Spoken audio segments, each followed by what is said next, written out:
واقعات بت شکن سلطان محمود غزنوی قسط نمبر 37 اپنا اسلامک اسٹوڈیو۔ ناظرین، سلطان محمود غزنوی کے ہر اول دستے کا سپہ سالار قاسم عمر دریا والا پل پار کرنے لگا تو دوسری طرف سے آواز آئی، یہ ہمارے راجہ انند پال کا حکم ہے کہ کوئی بھی مسلمان سپاہی اس پل سے نہ گزرے ورنہ اسے تیروں سے چھلنی کر دیا جائے گا۔ ناظرین، کمانڈر قاسم عمر سمجھ گیا کہ پل کا محافظ دستہ وہیں چھپا ہوا ہے اور یہ آواز صرف ایک فرد کی ہے۔ اسے صرف ایک آدمی کا سر نظر آ رہا تھا جو اس سے اونچی آواز میں بات چیت کر رہا تھا۔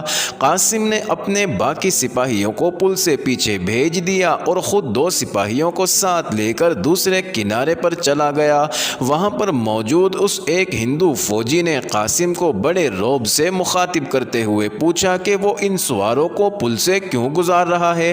قاسم نے کہا کہ ہم کسی پر حملہ کرنے نہیں آئے بلکہ خیر سگالی کے طور پر آئے ہیں اور ہمیں حملہ کرنے کی ضرورت بھی نہیں کیونکہ یہاں کا راجہ انند پال ہمارا باج گزار ہے۔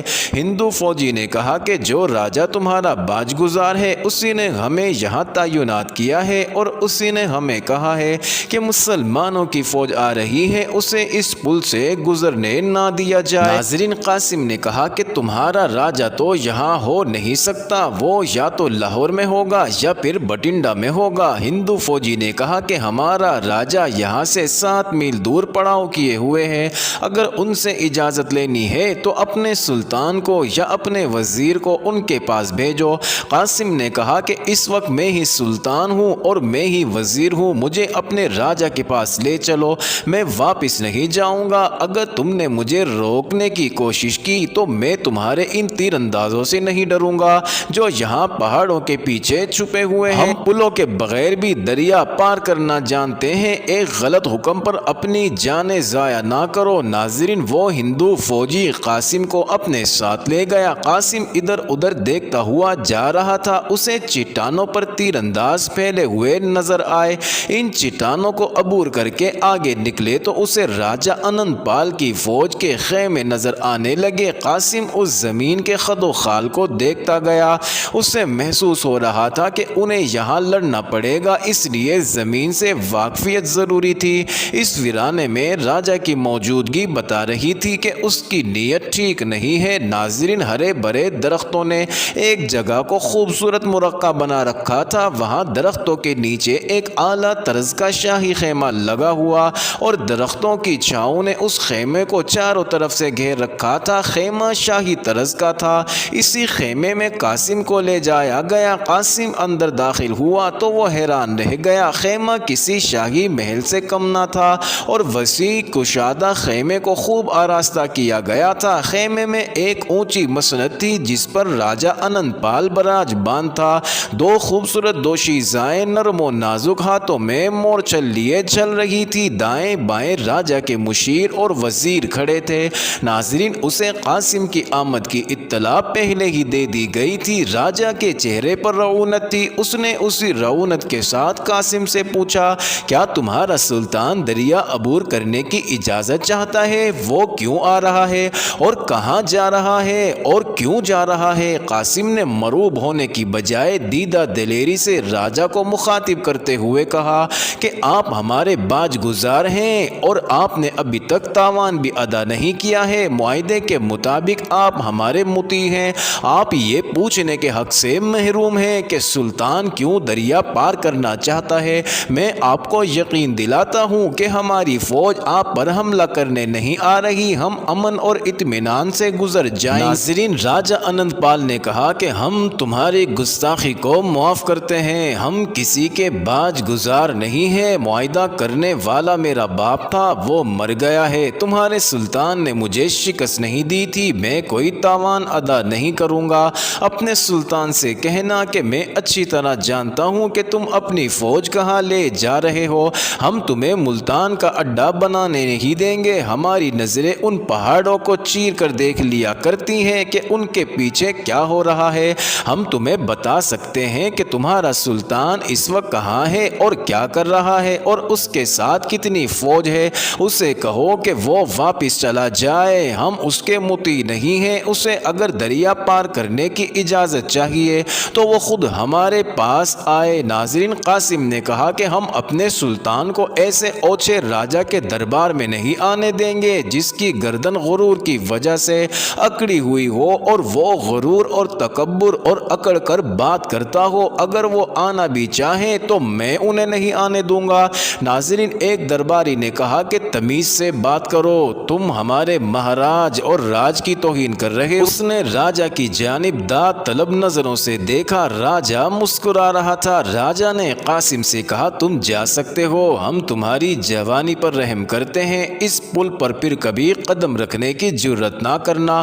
اگر تمہارا سلطان لڑنے کی نیت سے آیا ہے تو اسے جا کر کہہ دو ہم لڑنے کے لیے تیار ہیں، وہ دریا پار کرنے کی جرت تو کرے۔ قاسم نے راجا کو دھوکہ دینے کی کوشش کرتے ہوئے کہا کہ ہم لڑنے نہیں آئے ہیں اور نہ ہی سلطان کا ایسا کوئی ارادہ ہے، اور جب ہم لڑنے آئیں گے تو پھر آپ سے دریا پار کرنے کی اجازت نہیں لینے آئیں گے، ہم آ جائیں گے مگر اب ہم واپس جا رہے ہیں۔ ناظرین، قاسم راجا کے دربار سے نکل کر اپنے ہراول دستے میں چلا گیا اور انہیں ساری صورتحال سے آگاہ کیا اور انہیں کہا کہ مجھے سلطان کو ساری صورتحال کی اطلاع دینی ہے۔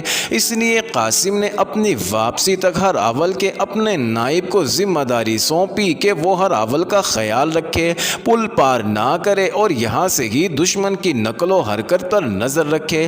قاسم ہراول کی ذمہ داری اپنے نائب کو سونپ کر 2 سپاہیوں کے ساتھ سلطان کی طرف روانہ ہو گیا۔ سلطان محمود ایک جگہ پڑاؤ کیے ہوئے تھا۔ قاسم پڑاؤ میں پہنچا اور سیدھا سلطان کی خدمت میں حاضر ہو گیا اور سلطان کو ساری صورتحال اور راجا انند پال سے ہونے والی گفتگو تفصیل سے بتا دی۔ ناظرین، سلطان نے کہا کہ واقعی تم نے راجا انند کو کہا کہ ہم لوگ لڑائی کرنے نہیں آئے؟ قاسم بولا، جی سلطان، میں نے ایسے ہی اس کو کہا تھا۔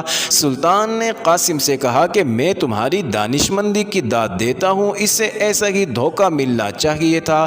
میں آج رات ہی دریا عبور کروں گا، تمہارا ہراول پل کے پاس پہاڑوں میں چھپا رہے گا، تمہاری مدد کے لیے ایک اور دستہ بھی آ جائے گا، باقی فوج کسی اور جگہ سے دریا عبور کرے گی اور انند پال پر حملہ کرے گی۔ تم میرے پیغام کا انتظار کرنا، اشارہ ملتے ہی تمہارا ہراول اور دوسرا حفاظتی دستہ کشتیوں کا پل پار کرے گا۔ میں نہیں بتا سکتا کہ تمہارے سامنے دشمن کا فرنٹ ہوگا یا عقب، تم نے اپنی عقل استعمال کرنی ہے اور کارروائی کرنی ہے۔ ابھی تم پل کے پاس واپس چلے جاؤ اور احتیاط کرنا کہ تمہیں یا تمہارے کسی سپاہی کو دشمن دیکھ نہ پائے۔ پل پر نظر رکھنا، کوئی بھی آدمی چاہے وہ درویش ہو یا فقیر ہو یا کوئی اور، اسے پکڑ لینا کیونکہ وہ دشمن کا جاسوس ہو سکتا ہے۔ سلطان محمود غزنوی نے فوراً اپنے سپہ سالار ابو عبداللہ کو بلایا اور اسے بتایا کہ راجا انند پال انہیں دریا پار نہیں کرنے دے گا کیونکہ وہ دریا کے پار اپنی فوج لیے خیمہ زن ہے۔ فوراً ماہی گیروں کے روپ میں خود جائیں یا کسی اور سالار کو بھیجیں اور پتہ لگائیں کہ دریا کا پاٹ کس جگہ کم چوڑا ہے۔ مجھے آج رات ہی دریا عبور کر کے راجا انند پال پر حملہ کرنا ہے۔ ناظرین، سلطان نے قاسم عمر سے دریا پار کی زمین کے خد و خال کی تفصیل بھی معلوم کر لی تھی۔ ادھر راجا انند پال نے اپنی فوج کا کچھ حصہ کشتیوں والے پل کے سامنے کھڑا کر دیا۔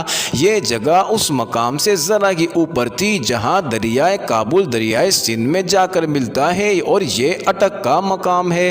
ناظرین، مشہور تاریخ دانوں جن میں فرشتہ عتبی اور گردیزی قابل ذکر ہیں لکھتے ہیں کہ سلطان کی فوج نے اوپر جا کر اس جگہ سے دریا عبور کر لیا جہاں دریا کا پاٹ کم چوڑا اور گہرائی بھی کم تھی۔ صبح کا اجالا نکھرنے سے پہلے سلطان کی فوج دریا عبور کر گئی۔ انہی تاریخ دانوں نے لکھا ہے کہ یہ بہار کا موسم تھا۔ راجا انند پال کو توقع نہیں تھی کہ مسلمانوں کی فوج اتنی جلدی دریا عبور کر لے گی۔ وہ بے خبری کی نیند سویا ہوا تھا جب مسلم فوج نے سلطان محمود غزنوی کی قیادت میں راجا انند پال پر حملہ کیا۔